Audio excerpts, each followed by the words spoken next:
तो इस कहानी की स्टार्टिंग में हम एक गेम के अंदर का सीन देखते हैं जहां पर हमारे हीरो की टीम सबको बड़ी आसानी से हरा रही होती है। वो अपने रडार से दुश्मनों को ढूंढ ढूंढ कर उन्हें बड़ी आसानी से मार रहे थे। आगे हम देखते हैं कि हमारे मेन कैरेक्टर का नाम साकोमोतो होता है। वो कहता है कि हमारी बराबरी का अब जापान में कोई नहीं बचा, इसलिए हमें अब बाहर के टॉप रैंकर प्लेयर के साथ खेलना होगा, वरना मेरी रैंक और ऊपर नहीं जाएगी। और तभी उन्हें वर्ल्ड में रैंक 2 वाली टीम चैलेंज करती है, जिसे वो तुरंत ही एक्सेप्ट कर लेते हैं। फिर साकोमोतो बताता है कि ये गेम बहुत ज्यादा फेमस है और इसमें तुम गन्स का यूज नहीं कर सकते, सिर्फ बॉम्ब्स का ही यूज कर सकते हो, और इसमें सिचुएशन के हिसाब से दुश्मनों को सोनिक रडार की मदद से ढूंढकर उन्हें मारना होता है, और ऐसे ही करके तुम गेम के विनर बन सकते हो। इसके बाद वो अपने बारे में बताता है कि उसकी उम्र 22 है, लेकिन अभी तक वो कोई जॉब नहीं करता, सारा दिन घर पर बस गेम खेलता रहता है। रियल लाइफ में उसके पास कुछ भी नहीं है, पर बुटूम गेम के अंदर वो सबसे ज्यादा स्ट्रांग है और सब उसकी बहुत रिस्पेक्ट करते हैं। यहाँ तक कि गेम के अंदर उसने शादी भी कर रखी है।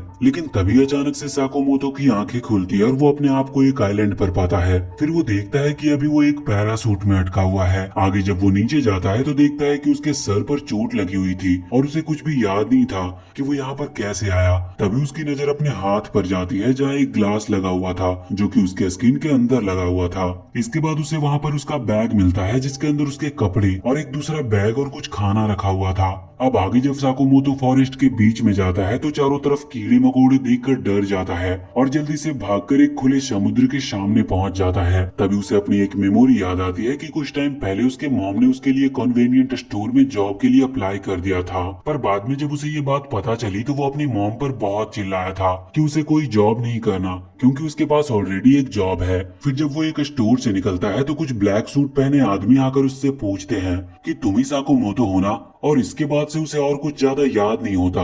फिर जो बैग में उसे खाना मिला था वो खा लेता और उसे जो दूसरा बैग मिला था उसे खोलकर देखता है तो उसमें से एक छोटा सा बॉक्स निकलता है। वो जब उसके एक बटन को प्रेस करता है तो उसमें काउंटडाउन स्टार्ट हो जाती है और तभी साकोमोतो उसे दूर फेंक देता है, जिससे वहाँ पर धमाका होता है और फिर उसे पता चलता है कि ये सारे बॉम्ब्स हैं। तभी साकोमोतो वहाँ पर दूर से एक आदमी को देखता है और उसे मदद के लिए बुलाने की कोशिश करता है, पर तभी वो आदमी अचानक से उसकी तरफ एक बॉम्ब फेंक देता है। ये देखकर वो सोचता है कि ये बिल्कुल बुटूम गेम की तरह हो रहा है। आगे साकोमोतो तो उससे बचकर भागने लगता है और बहुत दूर चला जाता है, जहां उसे लगता है कि फाइनली अब वो बच गया है। लेकिन तभी वो आदमी पीछे से उसके ऊपर दोबारा हमला करता है और ये देखकर वो उससे दूर भागने लगता है।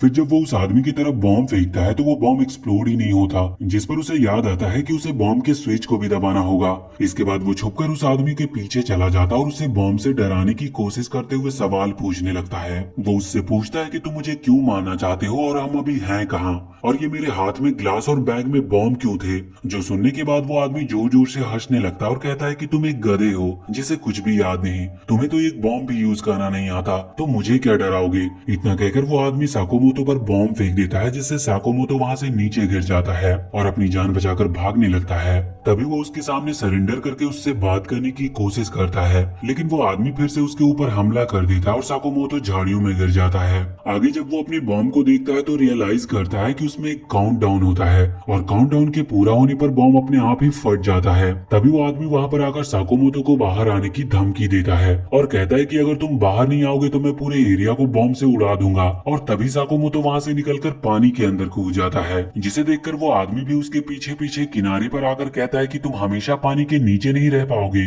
इसलिए जब भी तुम बाहर आओगे मैं तुम्हें आराम से खत्म कर दूंगा। लेकिन तभी उस आदमी के पैरों के नीचे बॉम्ब फट जाता है, जिससे उस आदमी के टुकड़े टुकड़े हो जाते हैं। साकोमोतो जब ऊपर आता है तो उसे ये देखकर बहुत बुरा लगता है, क्योंकि उसने पहली बार किसी इंसान को मारा था। फिर वो उस आदमी के भी बॉम्ब्स को लेकर अपने पास ही रख लेता है। आगे अगले सीन में हम देखते हैं कि पहले जब साकोमोतो अपने रूम में गेम खेल रहा था तब उसकी मॉम आकर उससे कहती है कि मैंने तुम्हारे अंकल से उनके रेस्टोरेंट में तुम्हें जॉब दिलवाने की बात की है, जिस पर वो कहता है कि मुझे अभी जॉब की जरूरत नहीं है क्योंकि मेरे पास ऑलरेडी एक जॉब है। जिसके जवाब में उसकी मॉम कहती है कि ये तुम 2 साल से हमेशा बोलते आए हो, लेकिन सारा दिन बस रूम में बैठकर गेम खेलते रहते हो। और ये सुनकर साकोमोतो अपनी मॉम की तरफ अपने कंट्रोलर फेंक कर उन्हें वहां से चले जाने को कहता है और तभी उसकी नींद से आंख खुल जाती है। लेकिन फिर तभी वो एक लड़की को देखता है जो पानी के पास बैठी थी और जैसे ही वो लड़की लड़की साकोमोतो को देखती है तो वो बहुत डर जाती है। इसके बाद हम उस लड़की की स्टोरी देखते हैं जिसका नाम हिनुको था, जो कि पहले एक बुटूम प्लेयर थी। और एक दिन जब लॉबी में थी तब साकोमोतो की टीम वहां पर आती है और उसे देखकर वो लड़की सोचती है कि ये जापान की सबसे स्ट्रॉन्ग टीम है, यहाँ तक कि इनकी फोटो गेमिंग मैगजीन्स में भी आ चुकी है। पर तभी साकोमोतो वहां पर उस लड़की के पास आकर उसे अपने साथ खेलने के लिए इनवाइट करता है, जिसके बाद वो दोनों साथ में खेलना स्टार्ट कर देते हैं। आगे जब हिनिको और उसके दोस्त रास्ते में जा रहे होते हैं तो सारे लड़के उसे घूर रहे थे। ये देखकर उसकी दोस्त कहती है कि हर किसी की नजर तुम पर आके रुक जाती है क्योंकि तुम्हारी आईज, हेयर और फिगर बहुत मस्त है। आगे हिनुको उसे बताती है कि वो कल बुटून के अंदर साकोमोतो से मिली थी और उनके साथ एक गेम खेलकर उसका रैंक बहुत ज्यादा बढ़ गया था। इसके बाद हिनुको सोचती है कि मैं बस एक आम लड़की थी जो स्कूल से आकर अपने दोस्तों के साथ मस्ती करती थी और कभी कभार घर पर गेम खेल लेती थी। लेकिन फिर एक दिन वो अपने आप को इस आइलैंड पर पाती है जहाँ उसके पास बहुत सारे बॉम्ब्स के अलावा कुछ नहीं होता, इसलिए वो पानी के पास ही लेटी हुई थी। आगे हम फिर से उसके फ्लैशबैक में देखते हैं कि एक दिन जब वो स्कूल में बैठी हुई थी तब उसकी दोस्त उसे एक फॉर्म दिखाती है जिसमें लिखा हुआ था कि तुम जिस आदमी से छुटकारा पाना चाहते हो उसका इस पर नाम लिखने पर तुम्हें 1 लाख रुपए मिलेंगे। फिर एक लड़की कहती है कि ये असल में सच है और बहुत सारे लोग गायब भी हुए हैं, लेकिन आगे फिर सब इसे मजाक समझकर हंसने लगते हैं। फिर जब हिनुको आइलैंड पर अपनी आंखें खोलती है तो उसके सामने कुछ आदमी थे जो उससे कहते हैं कि हम तुम्हारे दुश्मन नहीं है, इसीलिए डरने की कोई जरूरत नहीं है, लेकिन कोई ये नहीं बता सकता कि कब कोई हमें मारने आ जाए, इसीलिए हमें साथ ही रहना होगा। आगे जब सब साथ में मिलकर बैठकर खाना खा रहे थे तो उनमें से एक आदमी कहता है कि हमारा कोई भरोसा नहीं कि हम यहाँ से कैसे निकलेंगे, इसीलिए हमें जैसा करने को बोला गया है वैसा ही करके यहाँ से निकलते हैं। जिस पर दूसरा आदमी कहता है कि अभी हमें साथ में मिलकर काम करना चाहिए और मैं एक टीचर हूँ इसलिए कभी गलत काम नहीं कर सकता। जिसके जवाब में वो आदमी कहता है कि तुम्हारी जैसी सोच वाले ही सबसे ज्यादा कमजोर होते हैं। तो वो टीचर कहता है कि तुम मुझे कमजोर सोच रहे हो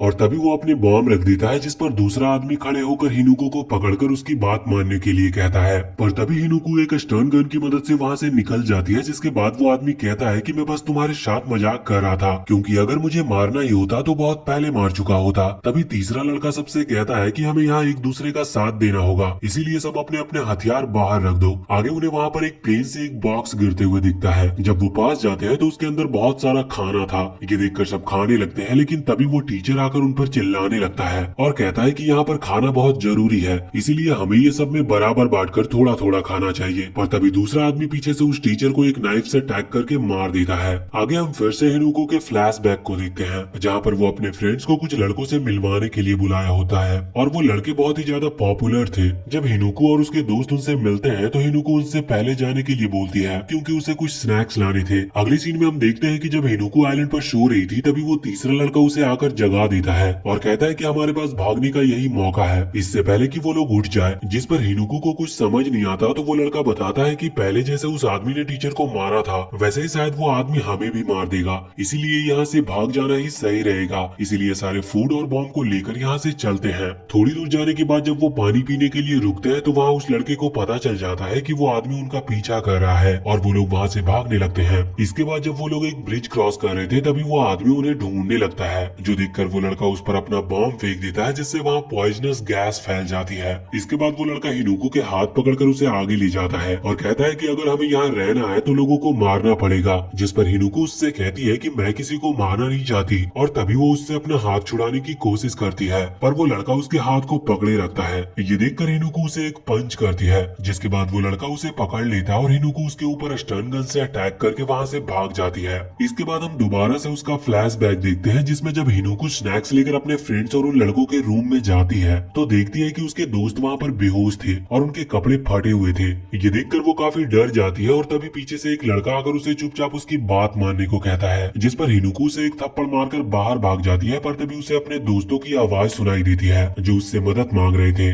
आगे वो वहाँ से भागकर पुलिस को बुला लेती है और कुछ दिनों के बाद जब वो अपने दोस्तों से मिलती है तो वो उससे कहते हैं कि सारी गलती तुम्हारी थी, इसीलिए जो भी हुआ उसमें तुम्हारी गलती है, मैं चाहती हूँ कि तुम गायब हो जाओ। हिनुको ये सब अभी सोच ही रही थी कि तभी वो देखती है कि उस लड़के ने दोबारा उसे ढूंढ लिया था और वो उसका हाथ पकड़कर उसके साथ जबरदस्ती करने लगता है, जिस पर वो मदद के लिए बुलाती है। पर तभी वो सोचती है कि शायद मैंने उस दिन अपने दोस्तों को नहीं बचाया था, इसीलिए ये मेरी सजा है और फिर वो अपना एक बॉम्ब निकालकर मरने के लिए तैयार हो जाती है। ये देखकर वो लड़का वहाँ से डरकर भाग जाता है और हिनुको उस बॉम्ब को उसके ऊपर फेंक देती है, जिसके असर से वो लड़का वहीं पर मारा जाता है। इसके बाद जब वो पानी के पास जाकर अपने कपड़े साफ कर रही थी तभी उसे साकोमोतो दिखाई देता है, जिसे देख देखकर वो बहुत डर जाती है और अपना सामान लेकर वहाँ से भागने लगती है। साकुमोतो उसे पीछे से बुलाने की कोशिश करता है पर वो उसकी बात न सुनकर वहाँ से चली जाती है। आगे साकुमोतो ढूंढकर थोड़ा खाना मांगने का डिसाइड करता है और अपने रडार से उसे ढूंढ लेता है। फिर जब साकुमोतो उस जगह पर पहुंचता है तो वहाँ पर एक और आदमी था जो उसे देखकर बहुत डर जाता और अपनी जान की भीख मांगने लगता है,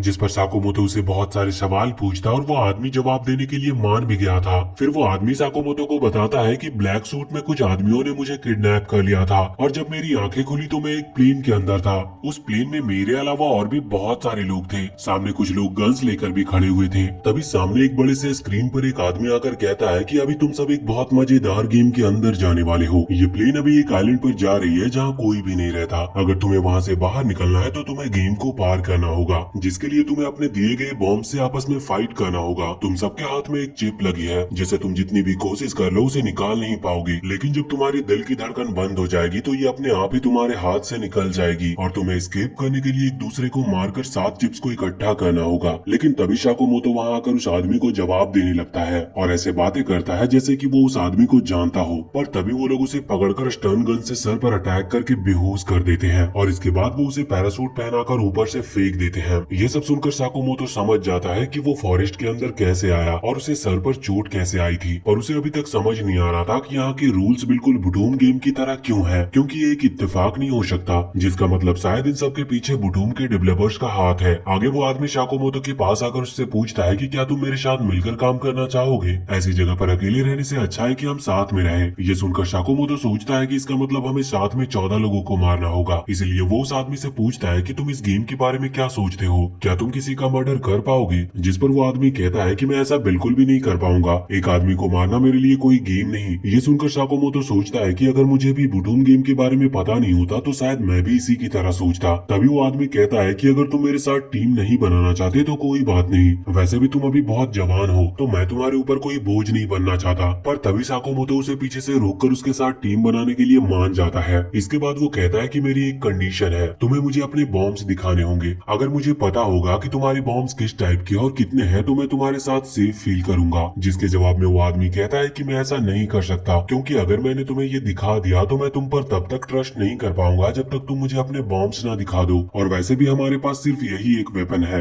इसीलिए मेरे ख्याल से हमें एक दूसरे के वेपन्स को छुपा कर रखना चाहिए। ये सुनकर साकुमोतो शॉक्ड हो जाता है और सोचता है कि ये आदमी बहुत स्मार्ट है। इस गेम को जीतने के लिए सिर्फ गेम में अच्छा होना जरूरी नहीं है, बल्कि दूसरों से कैसे डील करना है ये भी आनी चाहिए, इसीलिए इसके साथ टीम बनाना मेरे लिए फायदेमंद रहेगा। आगे साकुमोतो उसके साथ मिलकर ऐसे ही टीम बना लेता है, जिस पर वो आदमी उसे थैंक यू कहता है और कहता है कि मेरा नाम तायाकियोशी है। इसके बाद आगे साकुमोतो देखता है कि वहाँ पर एक प्लेन से फूड गिर रहा है और वो सोचता है कि इस बार सभी को फूड चाहिए, इसीलिए सब फूड लेने के लिए जरूर आएंगे, जिसका मतलब इस गेम को बनाने वाले हमें आपस में लड़वाना चाहते हैं।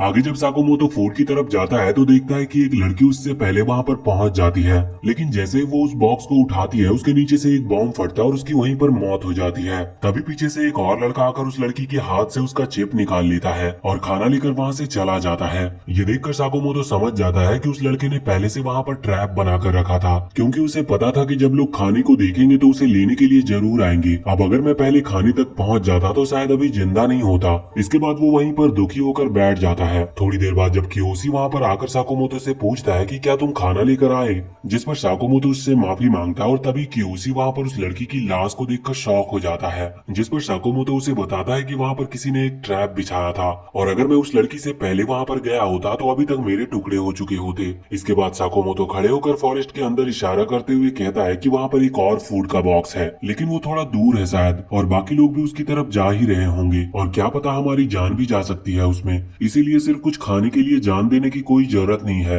ये सुनकर कियोशी कहता है कि अभी हमारे लिए खाना नहीं मिलना मरने से कम नहीं है, क्योंकि अगर हम भूखे रहेंगे तो कोई भी आकर हमें मार कर चला जाएगा, इसीलिए अगर हम ये खाना नहीं ला पाए तो आगे भी सरवाइव नहीं कर पाएंगे। और फिर वो लोग फॉरेस्ट में अंदर चले जाते हैं। आगे थोड़ी दूर बाद साकुमोतो एक जगह पर रुककर अपने रडार से चेक करता है तो उसे दूर किसी के होने का एहसास होता है। फिर जब वो लोग वहाँ से थोड़ा आगे जाते हैं तो देखते हैं कि वहाँ पर एक लड़के ने एक आदमी को मारकर उसका खाना छीन लिया होता है और ये देखकर वो दोनों हैरान रह जाते हैं। पर इसी के साथ हम इस पार्ट का यहीं पर एंड करते हैं। तो वीडियो अगर अच्छी लगी हो तो चैनल को सब्सक्राइब करके बेल आइकन जरूर दबा ले।